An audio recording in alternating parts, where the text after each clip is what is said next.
अस्सलाम वालेकुम गाइस। पिछले जो हमारे पास वीडियो थी उसमें हमने जो है वो गाइडिंग नंबर चैप्टर नंबर जो है वो 76 pituitary hormone and their control by hypothalamus वो हम जो है वो स्टडी करें, जिसके अंदर हमने पहले जो है वो उसका मेन दिख रहा था किस तरीके से हमारे पास कंट्रोल कर रहा होता है, और हमारे पास जो इंट्रोडक्शन था वो हमने देख लिया था। अब हम जो है वो ग्रोथ हार्मोन कहेंगे, जिसको हम सोमैटोट्रॉफिक हार्मोन भी कह रहे हैं या हमारे पास को सोमैटोट्रोपिन भी कहते हैं।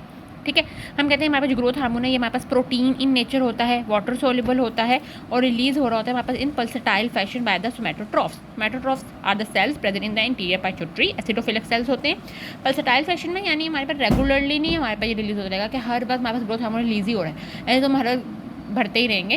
लेकिन ये क्या कर रहा होता है कि पल्सेटाइल मोमेंट में हो रहा होता है, कभी कभी रिलीज हो रहा होता है, कभी नहीं भी रिलीज हो रहा होता है, हर 2 घंटे बाद रिलीज होगा, हर घंटे बाद रिलीज हो जाएगा। तो ये एक मतलब पल्सेटाइल फैशन में हमारा रिलीज हो रहा होता है। अच्छा, अगर हम देखें तो हमारे पास जो है वो हम देखेंगे हमारे पास का किस तरह से डायरेक्ट इफेक्ट किस तरह से है। तो हम कहते हैं हमारे पास प्रोटीन की सिंथेसिस कराएगा, यानी प्रोटीन एनाबॉलिज्म करेगा। एक एनाबॉलिक हार्मोन है, किस तरीके से करेगा? By JAK STAT pathway. अब जैक-स्टैट पाथवे जो है ना वो हमने फर्स्ट जो हमने जब इंट्रोडक्शन देखा था ना 75 चैप्टर का, उसके अंदर हमने जो है ना वो जैक-स्टैट पाथवे देख लिया था। तो उसके थ्रू हम जो है वो कहते हैं कि हमारे पास ये कर रहा होता है। ठीक है, अब जैक-स्टैट में आपको दोबारा से भी जो है ना उसमें थोड़ा बहुत ओवरव्यू दे देती हूँ कि किस तरह से हमने जो है वो ये काम कर रहा होता है। ये जो है ना वो हमारे पास क्या है, ये हमारे पास जैक-स्टैट पाथवे है। इसके अंदर हमारे पास क्या होता है? लाइगेंड, यानी बिल्कुल यहाँ पे इस केस में हमारे पास लाइगेंड क्या है? हमारे पास ग्रोथ हार्मोन है। ग्रोथ हार्मोन जो है ना वो हमारे पास यहाँ पे 2 जो है वो ट्रायोसिन काइनेज एसोसिएटेड रिसेप्टर्स के साथ हमारे पास अटैच होता है। तो उसको हम कहते हैं हमारे यहाँ पे डाइमराइजेशन होती है। ठीक है, 2 के साथ अटैच हो रहा होता है। अब वहाँ पे उसके साथ हमारे पास क्या होता है? ट्रायोसिन अटैच होता है। पहले हमारे पास इसके साथ लाइगेंड अटैच होगा, तो हमारे पास जो जैक है वो हमारे पास जो है वो एक प्रोटीन मॉलिक्यूल होता है जो कि हमारे पास सेल मेम्ब्रेन पे होता है। लेकिन जैसे ही हमारे पास इसके साथ लाइगेंड अटैच होगा ना, तो ये जैक उठकर इसके साथ आकर अटैच हो जाएगा और ये हमारे पास फॉस्फोराइलेशन कराएगा और द ऑपोजिट ट्रायोसिन मॉलिक्यूल्स। ठीक है, यानी ये वाला हमारे पास इसकी कराएगा और ये वाला इसकी कराएगा। ठीक है, फिर हम कहते हैं जब हमारे पास जो ट्रायोसिन्स हैं वो हमारे पास फॉस्फोराइलेशन की हो जाएगी, तो हमारे पास स्टैट जो signal transducer and transcription factor होता है, ये हमारे पास जो है वो आके इसके साथ अटैच होगा और ये हमारे पास जो है वो डायमर बनाएंगे और हमारे पास ये प्रोटीन सिंथेसिस करेंगे by increasing transcription and translation. तो ये हमारे पास क्या था? हमारे पास जैक-स्टैट पाथवे था। इसी के थ्रू हमारे पास ग्रोथ हार्मोन जो है वो डिफरेंट हार्मोन प्रोटीन्स जो है वो सिंथेसाइज कर रहा होता है। ठीक है, इसके अलावा अगर हम देखें तो हम कहते हैं हमारे पास जो प्रोटीन सेंसिस को हमने देख लिया अभी हमने जैक-स्टैट पाथवे से। इसके अलावा हम कहते हैं हमारे पास अब अगर प्रोटीन की हमारे पास सेंसिस करनी है तो प्रोटीन किससे बनता है? हमारे पास अमाइनो एसिड से बनते हैं। तो इसलिए वो हमारे पास क्या करता है? सेल के अंदर अमाइनो एसिड की सप्लाई भी क्या कर रहा है? इंक्रीज़ कर रहा होता है। अब हमने अगर प्रोटीन को ओवरऑल इंक्रीज़ करना है तो प्रोटीन की एनाबॉलिज्म तो हो गई, वो हमारे पास क्या करता है? जो कैटाबॉलिज्म होता है ना उसको हमारे पास क्या कर रहा होता है? उसको डिक्रीज़ कर रहा होता है। ठीक है, एक मिनट, इसको हमारे पास एरो गलत है, इसको हम डिक्रीज़ करेगा। इसलिए हम इसको प्रोटीन स्पेयरिंग इफेक्ट भी कह रहे हैं, यानी प्रोटीन को स्पेयर कर देगा for the utilization of energy. Protein को ये यूज़ नहीं करेगा, प्रोटीन का कैटाबॉलिज्म नहीं करेगा, बल्कि उसका एनाबॉलिज्म कराएगा। क्योंकि प्रोटीन डिफरेंस हमारे पास बनेंगे तो बॉडी का जो मेटाबॉलिज्म वगैरह होगा वो सही होगा, हमारे पास ग्रोथ जो है वो ज़्यादा अच्छे से हो सकेगी। अच्छा, ये हमारे पास का इफेक्ट था प्रोटीन सेंसिस के ऊपर, और ये हमारे पास का डायरेक्टली इफेक्ट है। इनडायरेक्ट इफेक्ट है, इनडायरेक्ट इफेक्ट में देखेंगे तो हमें पता लग जाएगा कि अच्छा ये डायरेक्ट इफेक्ट इनडायरेक्ट में क्यों इसको हम कह रहे हैं। लेकिन अभी हम यहाँ पे देखेंगे इसका डायरेक्ट इफेक्ट प्रोटीन सेंसिस कराएगा जैक-स्टैट पाथवे से, इंक्रीज अमाइनो एसिड सप्लाई और कैटाबॉलिज्म कम करेगा। ठीक है, फिर हम कहते हैं हमारे पास जो डायरेक्ट इफेक्ट है वो हमारे पास है लिपोलाइसिस। लिपोलाइसिस में हमारे पास ये क्या कर रहा होता है कि जो ट्राइग्लिसराइड होते हैं ना, इनको हमारे पास फ्री फैटी एसिड के अंदर कन्वर्ट कर रहा होता है by the enzyme hormone sensitive lipase. ठीक है, HSP। तो ग्रोथ हार्मोन इसको एक्टिवेट कराएगा, हार्मोन सेंसिटिव लाइपेज को, ताकि ट्राइग्लिसराइड को हमारे पास फ्री फैटी एसिड के अंदर कन्वर्ट कर सके। अब फ्री फैटी एसिड ये हमारे पास एडिपोज टिश्यू में सब कुछ हो रहा है। फ्री फैटी एसिड वहाँ से हमारे पास रिलीज हो गया तो ये लिवर में जाएंगे, लिवर में ये एसिटाइल कोए के अंदर कन्वर्ट हो जाएंगे और वहाँ पे हमारे पास एनर्जी प्रोवाइड करेंगे वहाँ से आगे। ठीक है, जबकि ब्लड में हमारे पास ये जाके कीटोन बॉडीज बनाएंगे, इसलिए हम इसको कीटोजेनिक इफेक्ट भी कह रहे होते हैं कि हमारे पास ग्रोथ हार्मोन के पास कीटोजेनिक इफेक्ट भी होता है। ठीक है, अब हम जो है इसका प्रोटीन के ऊपर देख लिया, लिपिड के ऊपर देख लिया। अब हमने जो है ना उसका देखना है कार्बोहाइड्रेट मेटाबॉलिज्म के ऊपर क्या इफेक्ट है। तो हमने देखा था कि हमारे पास जब लिपिड्स में उससे हमारे पास एसिटाइल कोए के अंदर हमारे पास कन्वर्ट हो जाएगा फ्री फैटी एसिड्स, तो हमारे पास एसिटाइल कोए ज़्यादा हो जाएगा, तो ये हमारे पास इनहिबिट करेगा ग्लाइकोलिटिक पाथवे। ठीक है, यानी ग्लाइकोलिटिक पाथवे से हमारे पास इनहिबिट कर दिया ताकि हमारे पास ग्लूकोज जो है ना वो ज़्यादा ना बने और अपटेक ऑफ द ग्लूकोज जो है ना वो टिश्यू में कम हो जाए। ठीक है, यानी क्योंकि हमारे पास एनर्जी के लिए हमने लिपिड को तो हमने ब्रेक डाउन उसकी कर लिया ना, और इसलिए हमारे पास फैटी एसिड्स भी आ गए हैं। तो हमारे पास जो एनर्जी की यूटिलाइजेशन के लिए जो है ना वो लिपिड हमारे पास जो है वो क्या होगा, वो जो है ना वो यूज़ करने लग जाएंगे। ठीक है, और हमारे पास जो अपटेक है ना ग्लूकोज की टिश्यूज़ में वो हमारे पास काम हो जाएगी, जिसकी वजह से हमारे पास क्या होगा कि हमारे पास ब्लड के अंदर जो है वो ग्लूकोज क्या होगी, ज़्यादा हो जाएगी। ठीक है, अब ब्लड के अंदर ग्लूकोज ज़्यादा हो जाएगी तो पैंक्रियाज हमारे पास क्या करेंगे, ज़्यादा से ज़्यादा इंसुलिन सिक्रिएट करेंगे और उस इंसुलिन को कोशिश करेंगे कि वो क्या करे, ग्लाइकोजन के अंदर कन्वर्ट हो जाए।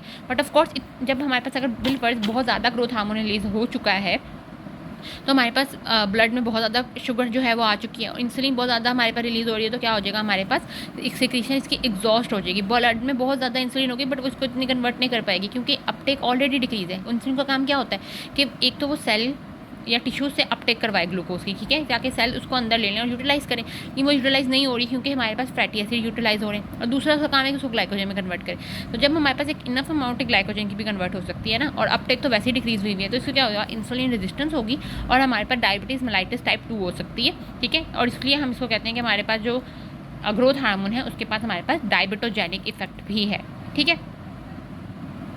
इसके अलावा हम ये भी कह रहे हैं कि हमारे पास और भी इसका ये इफेक्ट होता है कि लिवर में भी जाके हमारे पास ग्लूकोज की प्रोडक्शन को इंक्रीज़ कर देता है ताकि ब्लड का ग्लूकोज लेवल इंक्रीज़ हो जाए। तो ये हर तरीके से क्या कर रहा है, ब्लड का ग्लूकोज इंक्रीज़ करवा रहा है, ठीक है। लेकिन नॉर्मली अमाउंट में रिलीज़ हो तो हमारे पास ठीक है, लेकिन अगर हमारे पास एक्स्ट्रा अमाउंट में होगा तो हमारे पास ये डायबिटोजेनिक इफेक्ट प्रोड्यूस कर देगा।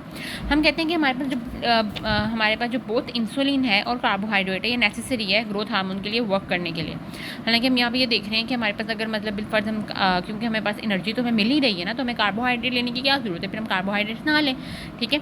तो इंसुलिन भी हमारे पास रिलीज़ नहीं होगी, हमारे डायबिटोजेनिक इफेक्ट भी नहीं हो पाएगा, लेकिन हम कहते हैं कि ये नेसेसरी है इसको लेना because they provide energy for metabolism of growth and insulin growth के लिए हमारे पास जो है वो एनर्जी थोड़ी प्रोवाइड कर रही होती है। ऐसा नहीं है कि हम सिर्फ लिपिड से ही सारी की सारी हमारे पास एनर्जी ले लें, ऐसा नहीं हो सकता। हमारे पास ग्रोथ जो है वो फिर हमारे पास सही नहीं होगी।